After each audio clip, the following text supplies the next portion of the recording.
આજે તો મારી પૂરી ફેમિલી હિંમતનગર ન્યૂ સ્ટાર સિટીમાં લાલો કૃષ્ણ સદા સાહેબ મૂવી જોવા ગયા ને અમારી સાથે આવું બનશે મને તો વિચાર્યું જ નતું વાલા. ચાલો અમે તો હલવાયા.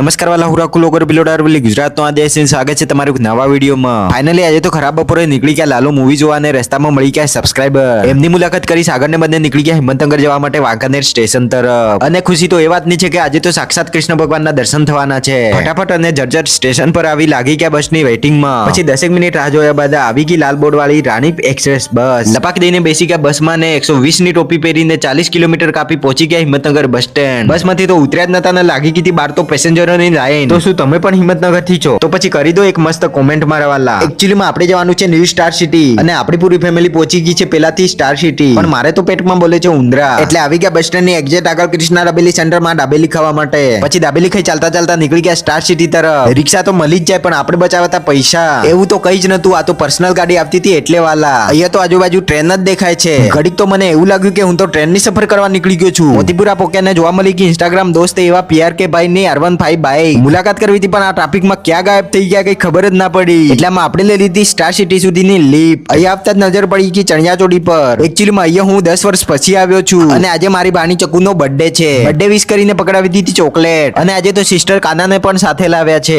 અને અમારે કરવાની છે 1 કલાક વેટ, કેમ કે મૂવી નો ટાઈમ છે 5 વાગ્યાનો. એટલે આમ તેમ ફરી ફરીને કલાક વેટ કરતા કરતા ટાઈમ થઈ ગયો અંદર જવાનો. આપણી ટિકિટ કાઢીને આ જીજુને ચાલુ થઈ ગયું રીલ બનાવવાનું. સાગર તો આજે ફર્સ્ટ ટાઈમ થિયેટરમાં જવાનો છે.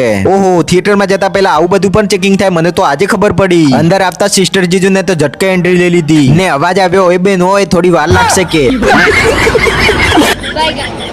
એટલામાં ભાણિયાઓને તો પોપકોર્ન લેવા માટે ટેસ્ટ કરવાનું ચાલુ થઈ ગયું. ઘર ભેગું થાને ભાવ પૂછ્યું એટલે 70 રૂપિયાનો એક કોણ. સંગીતા સિસ્ટર તો પાછા જ વળી ગયા અને હિનાને તો 70 રૂપિયાની ટોપી પહેરાવીને જ રોપાણીઓ. પછી થોડી વાર તો બહાર પણ મૂવી જોઈ લીધી. એટલામાં તો ફાઇનલી ટાઈમ થઈ ગયો થિયેટરમાં જવાનો. ઓ યહાં પે તો અંધેરા કાયમ રહેગા વો વાલા સીન હે. પછી તો આ બેસી ગયા સીટમાં ને આ મૂવી ચાલુ થઈ ગઈ. તો મારા વાલા લાલો કૃષ્ણ સદા સાહેબ તે મૂવી જોયા બાદ એટલી તો ખબર પડી ગઈ કે ભગવાન આપણને રસ્તો તો બતાવે જ છે પણ કર્મ કરવા માટે આપણે તૈયાર નથી. કર્મ કરવું એ આપણા હાથમાં છે અને ફળ આપવું ભગવાનના હાથમાં. એટલે કર્મ કરતા રહો, બસ ફળની આશા ના રાખો ગાઈસ. તો વાલા આજની આ વિડિયો તમને કેવી લાગી મને કોમેન્ટમાં જરૂર બતાવજો અને વિડિયો સારી લાગી તો વિડિયોને લાઈક અને શેર જરૂર કરજો. તો બસ આજના વિડિયો જ ખતમ કરીએ, મળીએ એક નવા વિડિયોની સાથે. ત્યાં સુધી બાય, ટેક કેર.